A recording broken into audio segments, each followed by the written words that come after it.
جب دیوالی کا موقع آیا اور نواز شریف صاحب وہاں گئے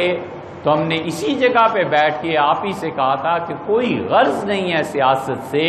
لیکن اگر ہولی دیوالی اس ملک میں آپ نے کھیلنی ہے تو تقسیم کی ضرورت کیا پیش آ گئی تھی؟ سب ہولی دیوالی کھیلتے،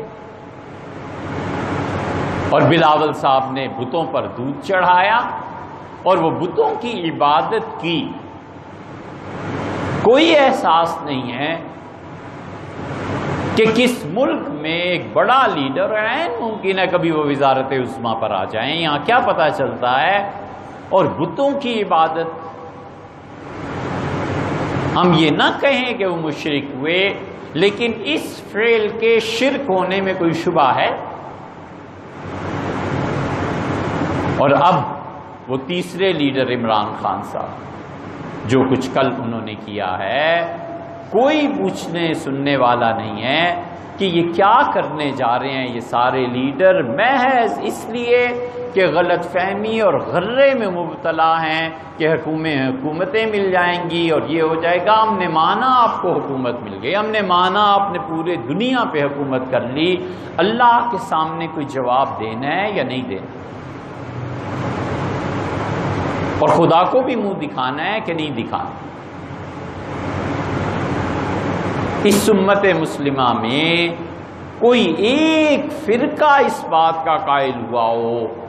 کہ تم سجدے جیسی ہیئت بناؤ اور جا کے چوکھٹ کو چومو،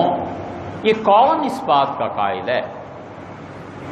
بالعموم 4 طبقات گنے جاتے ہیں، دیوبندی، بریلوی، اہل حدیث اور شیعہ۔ چاروں کے علماء سے پوچھو، چاروں برا کہیں گے، وہ کہیں گے ہم نے تو کبھی تلقین نہیں کیا، کیسے کرو، یہ جہلا کا فعل ہے۔ چلو ہم 10 چیزوں کی تعویل کر لیں، قبر پہ چادر ڈالنے کی بھی تعویل کر لیں، اور پھول چڑھانے کی بھی تعویل کر لیں، اور ننگے پاؤں کو بھی کتاب و سنت سے ثابت کر لیں، مگر یہ جو فعل ہے نا، یہ فعل جائز نہیں ہے۔ اللہ کے ہاں عین ممکن ہے کہ خدا پوچھے کہ یہ کیا حرکت کی، اور خدا انہیں بھی پوچھے اور خدا ہمیں بھی پوچھے کہ تم کہاں مر گئے تھے، تم کیوں نہیں بولے۔ یہ تینوں نے جو افعال کیے شرک پہ اور کبیرہ گناہ پہ مشتمل ہیں،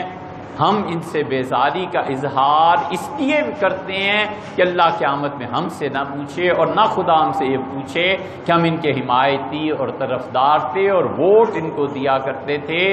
آج کچھ بھی نہ کرو، جا کر سورہ مائدہ کی وہ آیات پڑھنا جن میں اللہ نے فرمایا ہے کہ کچھ لوگ ایسے ہیں جو یہودی اور عیسائی تو نہیں ہیں، لیکن یہودیوں کے افعال کی تائید کرتے ہیں، کفر کو برا نہیں کہتے۔ اللہ نے فرمایا ہے کہ یہ بھی گناہ گار ہیں اور ان کے ساتھ بھی خدا قیامت میں نپٹے گا۔ اللہ کے نام پر ہی آپ ہماری عزت کرتے ہیں اور ہم آپ کی سما خراشی کرتے ہیں، اور اللہ ہی کے نام پر سب کچھ جب چل رہا ہے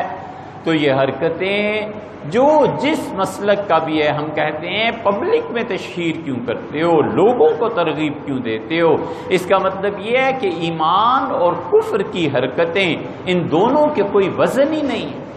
اور جھوٹ کو اور شرک کو اللہ نے اکٹھا ذکر کیا ہے۔ یہ سیاستدان چونکہ جھوٹ کے عادی ہیں، اس لیے انہیں ذرہ برابر پرواہ نہیں ہے کہ ایسے افعال انجام دیں جن سے اللہ نے منع کیا ہے، شرک کے افعال اور اس تعظیم کے افعال جو تعظیم لوگوں نے کبھی رسول اللہ صلی اللہ علیہ وسلم کی نہیں کی۔ خوف آتا ہے، اس لیے ہم آپ سے صاف کہہ رہے ہیں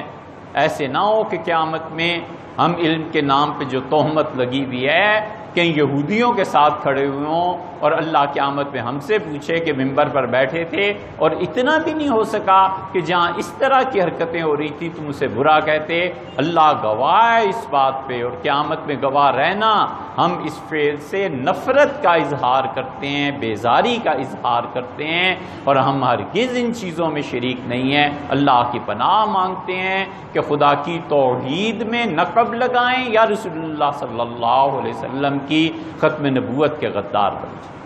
ویڈیو کے نیچے سبسکرائب کے بٹن پہ کلک کریں، بیل کے آئیکن پہ کلک کیجئے تاکہ ہر نئی ویڈیو کی نوٹیفیکیشن آپ کو مل جائے۔